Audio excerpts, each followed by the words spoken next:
Okay, you asked me how I did that stuff the other night.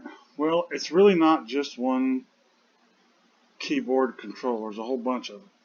So I thought I would record this little video and show you kind of how I did it. You'll have to kind of pay close attention. You'll have to I'm not going to explain. This is the spot healing brush. This is the clone stamp tool. We'll use it a lot. And I've got an action over here where sometimes it's called a blur. It's a depth of field blur. I gotta find it.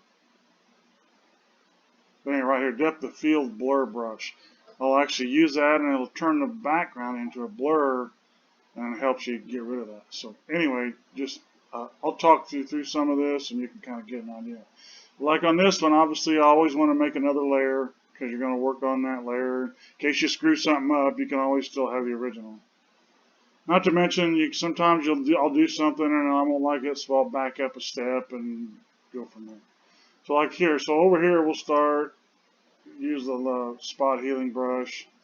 You see it kind of cures all this.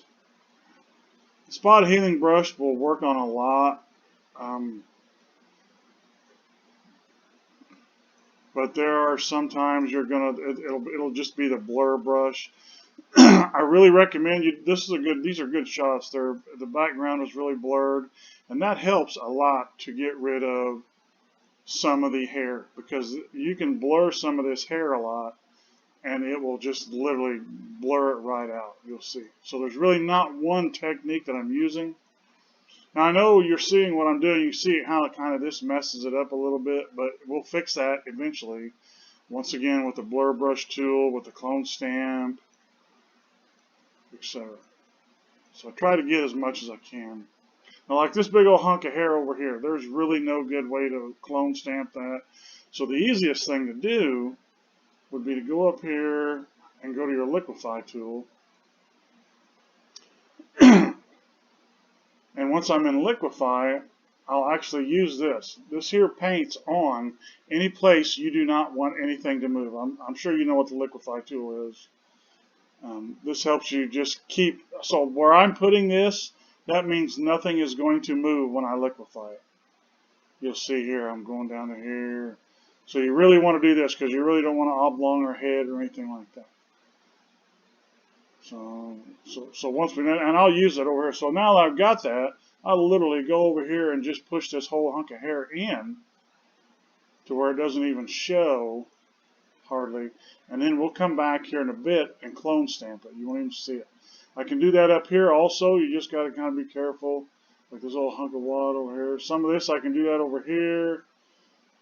You got to be really careful about some of this, how you do it.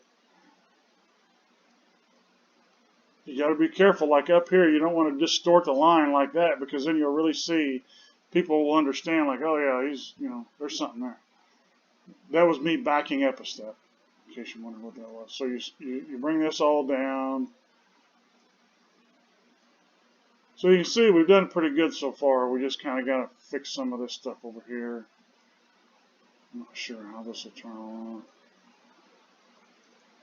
So now when I'm done, I can erase that. And if I really wanted to liquefy something again, it would actually affect her head and blah, blah, blah.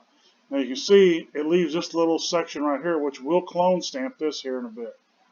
So anyway, so we've done that. So then I hit OK and we come back. It's not looking too bad. There's still a little bit of work left here. Flatten the image.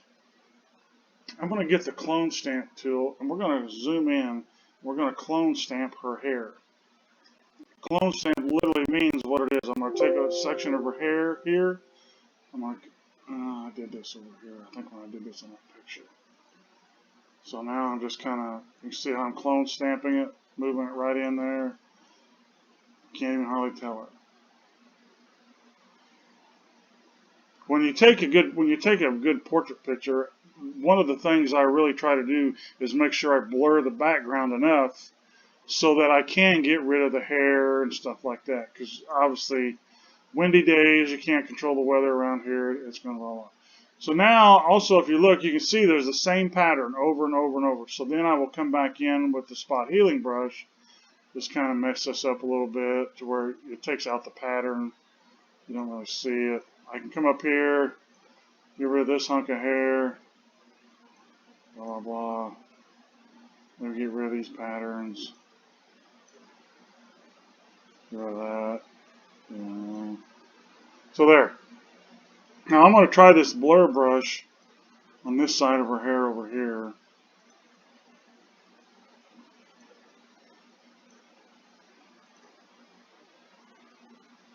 So anyway, I'll move my brush, make my brush smaller, and you can see me blurring it out. Just put a little too much on there. You see how it's really blurry here, 9 else. So I'll back up. I'll go up here and bring my opacity down to where it's, I don't know, maybe somewhere around there. And then we'll go back in here and blur it again. You can see how it kind of really starts to get rid of all those frizzies and flyaways, and it takes care of what we screwed up over here with all that hair. We can do this up here. Get some. This some more. Now, also because of that, you can. What really helps is because if you're really paying attention to this, most people won't notice this. The photographer will notice it. This here is blurrier than what this is over here. So if that's the case, you just come over here and blur everything over here, which is what I did in that picture. That way, everything looks blurry no matter what. Come down here and blur this. Yeah. So we've got everything blurred. So then I step back and take a look at it and think, okay, let me see where else I can. We'll go back in here. Now, like this over here, some of this is where, now that I've got this all blurry, this is where I'll come in with the clone stamp tool and start over here. You want to make sure that it's got a real soft edge. This is a hard edge. This is a soft edge. This is the size. So you want to make sure you got a real soft edge, and then I'll come over here. I'll take my sample over here, click, and then I'll move over here, and I'll just start going down. And you can see where the X is. That's what I'm cloning from. You see how it's getting rid of everything. And you can do the same with that up here on top of the head. You just got to remember, on top of the head, you can't take it because you got to make sure this is still in here. So you'll have to, on the clone stamp, where you take a sample at, like right here, and then I go down and start doing this, the clone stamp will be right above. I don't like the way that looks. The clone stamp will be right above, or right, you see it. For instance, if I took a clone stamp here, I cloned it, and then I came over here, you see how it cloned right there? So you literally have to be right above or right next to the side of what you want to clone. So I can zoom in here, and I'll get this, I'll clone here, and then we'll just come down here and softly cover up the hair. Now, we can see this. This here is here. You see these lines from where we've clone stamped, etc. So then, once again, I'll come back over here to the spot healing brush and just kind of screw it up. Make sure it's an oblong pattern. I'm not really liking how that's looking, so we'll go back, and then I'll go back into the blur brush again. I've also got a skin smoother tool, and the skin smoother, let me find it here, right there, and the blur brush do about the same thing. You can see we're on a skin smoother here, and we're at about 56% opacity. So I'm just literally going up here, and the skin smoother is doing the same thing as the blur brush. It's just kind of oblong, making everything smooth, etc. We can do that over here on this hair.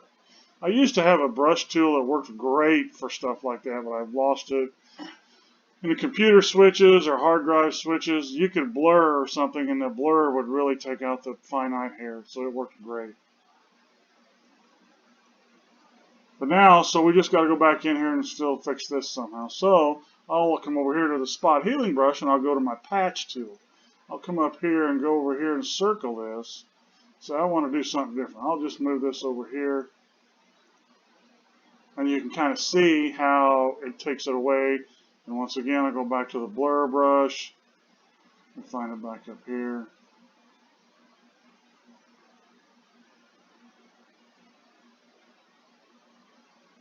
Well, it's somewhere up here. I got perfect depth of field blur. We'll try this one, see what it does. Go to blur.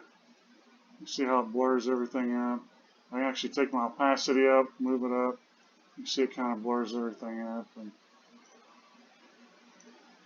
so, like I said, you can see it looks a lot better than what it did. People won't notice this back here once you spend a little more time on it. It looks pretty natural. The clone stamp tool doesn't work too bad. Like I said, I've already done this once. I could, so you kind of get the idea of how to fix flyaways. Obviously, in a perfect world, you don't want flyaways, so you make sure they always bring a brush. You always bring a brush, so at least the hair will stay down. And you just kind of go from there. You see what I'm talking about when I told you zoom into this and the picture looks really pixelated? That's what I'm talking about. I don't know why. That's why I was asking you about that. You said you took it with the Mark III. I'm not for sure which lens you used, but let me close out of this one, and I'll show you a picture I took with the 85. One of the pictures I've taken, if I can find one, with my 85, and you'll see what I'm talking about when I say it's not pixelated.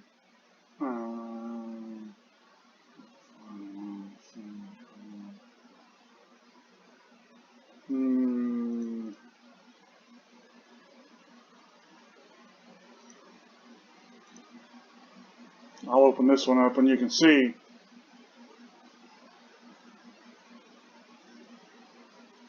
that when I zoom in, see how you see that really close? There's no pixelation there whatsoever. I don't know if that's the lens. I don't know how you had your camera set. I know I did have my 50 1.5 on here at this picture. 1.4, or the Sigma, my Sigma 50, which is a 1.4. I probably had it around 1.4 or 1.6, and you can see how much difference this eye is in focus and this eye here is not in focus. That's what 1.4 or 1.6. Probably if I wanted to keep both eyes in focus, I would have to go into 2.0 or higher. But that's what I was talking about, the pixelation. I mean, this, you see there's no pixels in here whatsoever. But anyway, I wanted to show you that. Like I said, you'd asked me that, and I thought, well, I really didn't use one tool. I used a whole bunch of tools. So. Anyway, cheerio, dear.